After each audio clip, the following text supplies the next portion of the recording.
Daf Yomi Tractate Zevachim, page 21a, and starting from the bottom of 20b with the words Tashema, the last line on the bottom starts the new idea.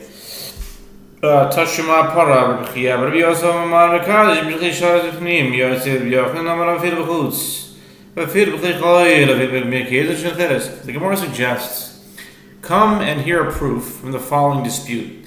With regard to the priest who performs the rite of the red heifer, Rabbi Chia, the son of Rabbi Yosef, says he must sanctify his hands and feet with a service vessel inside the temple, and afterward he leaves the temple to perform the service. And Rabbi Yochanan says he may sanctify his hands even outside of the temple, and even with a non-sacred vessel, and even with an earthenware bowl. Okay, turning to 21a, top of the page. This is our daf. 21a, top of the page. V'ha paradita moye mitaminanda. Itna mitamanayo koyen soy v'ze parabat bilanoy soy. V'hoy timilavan shasudukin shoyo imrin v'maravish shemesh. Haitanoy sesh maminarabas laba mechsheves tuma. And in preparation for the rite of the red heifer, we intentionally impart impurity to the priest after he has already sanctified his hands and feet, as we learned in the Mishnah in Parah 3:7. They would render the priest who burns the heifer ritually impure and immerse him immediately to remove a misconception from the hearts of the Sadducees by means of a public display of disregard for the ruling. As the Sadducees would say, only by those for whom the sun set was the red heifer ritual performed. Only by those whom the sun set was the heifer ritual performed. The Sadducees believed that it is prohibited for an impure priest who immersed that day to burn the red heifer until sunset, when the purification process is completed. The Gemara concludes that since this impurity does not disqualify the sanctification of his hands and feet, learn from it that impurity does not disqualify sanctification of the hands and feet in general. The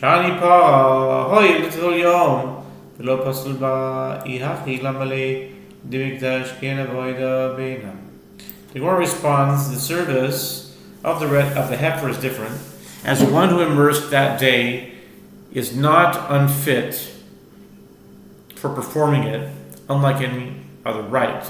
Likewise, impurity does not disqualify the sanctification of hands and feet preceding the service of the heifer. The Gemara asks, if so, why do I require that the priest sanctify his hands and feet at all for the service of the red heifer?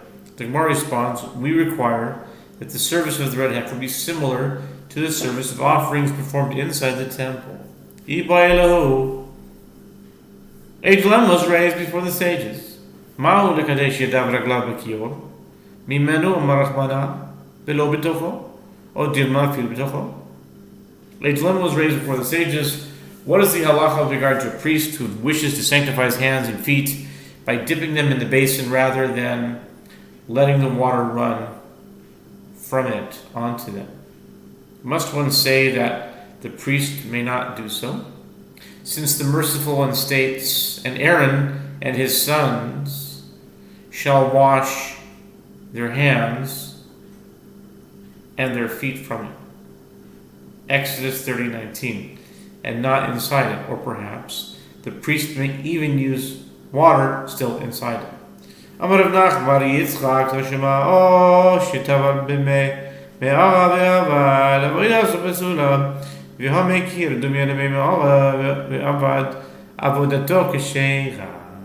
Nachman bar Yitzchak said, come and hear a proof of a Braita, or if a priest immersed in cave water and performed the service, his service is disqualified since this is not adequate sanctification of the hands and feet. From the Braita one infers, but if he used water from the basin in a manner similar to cave water, meaning by immersing his hands and performed the service, his service is valid. Lo, מימור את צריכוה, שלא תאמר כל גופתו בהן, ידיו ורגליו ולא כל שכן. The Gemara responds, no. It is possible that immersing one's hands in the basin is insufficient as well. Nevertheless, it was necessary for the Braita to mention cave water, so that you shall not say, if one may immerse his entire body in cave water to purify himself, all the more so is it not clear that he may sanctify his hands and feet by immersing them in cave water. The Braita therefore teaches that despite being fit for immersion of the entire body, cave water is unfit for sanctification of the hands and feet. Amar Rabbi Chia bar Yosef, Meki al nifsolin lematirin, kamatirin levarim kevarim.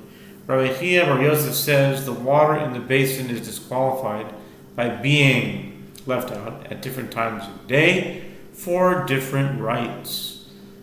For rites that are permitted, factors for an offering, meaning that must be performed before the meat of the offering may be eaten, the water is disqualified at sunset. Like the permitting factors themselves, which may be performed only during the day. For example, if a priest wishes to sprinkle an offering's blood on the altar, he may not sanctify his hands and feet from the basin unless it was sunk into its pit at sunset on the previous day, preventing the water from being disqualified. Similarly, for the burning of the offering's limbs on the altar, which may be performed all night, the water in the basin is disqualified at dawn, like the limbs themselves. Rav Chizda Amar, Af lematirin, Ein nifsolin, ele v'amon shacha, kevarin. Rabbi Yochanan Amar Kio, kevan, sheshkio, shuv ein, ma'alehu. Rav Chizda says, even for the performance of permitting factors, the water is disqualified only at dawn, as it is for the burning of the limbs. And Rabbi Yochanan says, once one has sunk in the basin into its pit at the end of the day's service, reconnecting the water in the basin to flowing water to prevent it from being disqualified, he may not raise it up again the entire night. Lememra de la avodas laila nami lo chazi, ve'amar yasi, amar v'yochanan mishmei ilfa, kio, shelosh kio, ba'erev, mekadesh mimenu lavodas laila, the Gemara asks, is this to say that if the basin was not sunk before sunset, the water inside is unfit for the night's service as well? But doesn't Rabbi Asi say, the Rabbi Yochanan says in the name of Ilfa with regard to a basin, that the priests did not sink into its pit at night. A priest sanctifies his hands and feet from it for the service of that night. And the next day he does not sanctify from it. Apparently, for purposes of the night's service, the water in the basin is not disqualified at sunset. Mai eno maleu nami dekamar levodas yom avavodas laila chazi. The Gemara responds, what does it mean when it says he may not raise it up again? It means that he may not raise it to sanctify his hands and feet in preparation for the day's service, but the water is fit for sanctification for the night's service. The Gemara asks, if so, this is the same as the opinion of Rabbi Chia bar Yosef, meaning that for purposes of the day's service, the water in the basin is disqualified at sunset, and for purposes of the night service, it is disqualified at dawn. Let's see, should we just go straight? Yeah, why not? Continuing on to 21b. Yikvinayu Gezerah Shikua. The Gemara responds, the difference between them is that according to Rabbi Chia bar Yosef, if the water is raised at any point throughout the night, it is disqualified for sanctification prior to the day's services. According to Rabbi Yochanan, the water is not disqualified unless the basin is raised at the break of dawn. The sages issued a rabbinic decree of sinking the basin into its pit at all night, ab initio, so that it would not be raised at dawn accidentally. The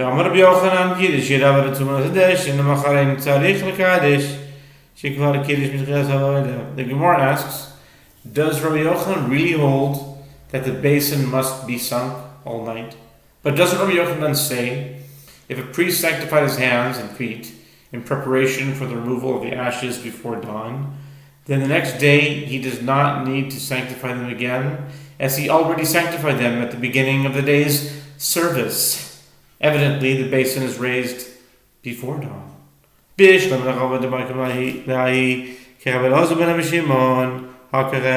Gemara elaborates, granted, according to Rava, who interprets that statement in accordance with the opinion of Rabbi Elazar, son of Rabbi Shimon, that sanctification of the hands and feet is not disqualified overnight. See 20a.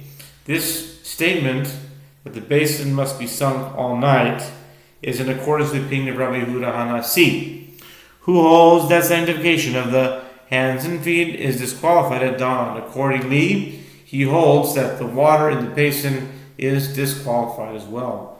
Ela de Abai de Bokim la Rabbi Kashia de Rabbi ad Rabbi Maishna Hasam de Mishakela le Maishna Hacha de Lo Mishakele. But according to Abai, who interprets that statement in accordance with the opinion of Rabbi Yehuda Hanasi, the first statement of Rabbi Yehuda Hanasi is difficult to reconcile with the other statement of Rabbi Yehuda Hanasi. What is different there? That one must sink the basin all night, and what is different here with regard to sanctification prior to removal of the ashes, that one does not need to sink it? The Gemara responds, there is no contradiction. Prior to removal of the ashes, one raises the basin and then sinks it again, so that it will not remain raised at dawn and render the water disqualified. The Gemara asks, if so, why does Rabbi Yochanan say that the priest does not sanctify his hands and his feet again the next day? If the water has not been disqualified, why would the priest need to avoid sanctifying his hands and feet with it? The Gemara responds, Rabbi Yochanan means to say that he does not need to sanctify them again for service on the same day, not that he is prohibited from doing so. The Gemara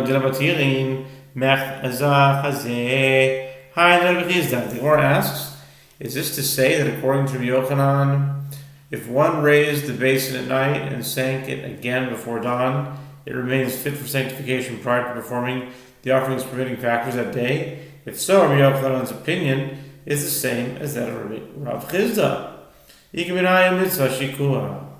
Gemara responds, the difference between them is that, according to Rav Chizda, there is no mitzvah of sinking the basin into its pit throughout the night, whereas Rabbi Yochanan holds that there is a mitzvah of sinking the basin into its pit all night ab initio.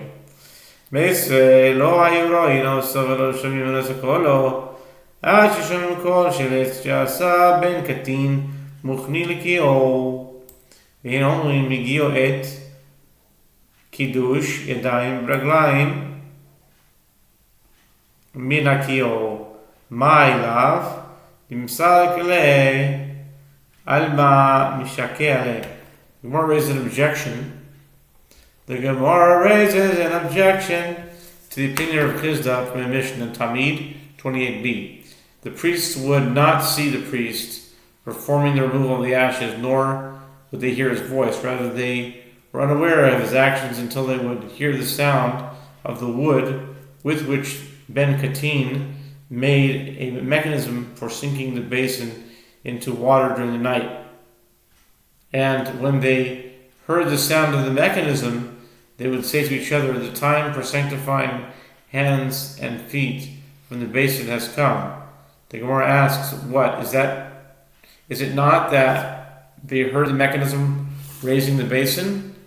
Apparently, the mechanism would sink it during the night, in contradiction to the opinion of Rav Chizda, who holds that there was no need to sink it overnight. Lo, the mishakea le I de mishakea le mi mishtama kale mishake ale begil gala. The Gemara responds, no. They heard the mechanism sinking the basin, which had been raised all night. The Gemara asks, if the mechanism were sinking it, would its sound be audible? No mechanism is necessary to lower the basin. It can simply be lowered with a chain. The Gemara responds, the priest would still sink it by using a wheel, which would make a sound. The Gemara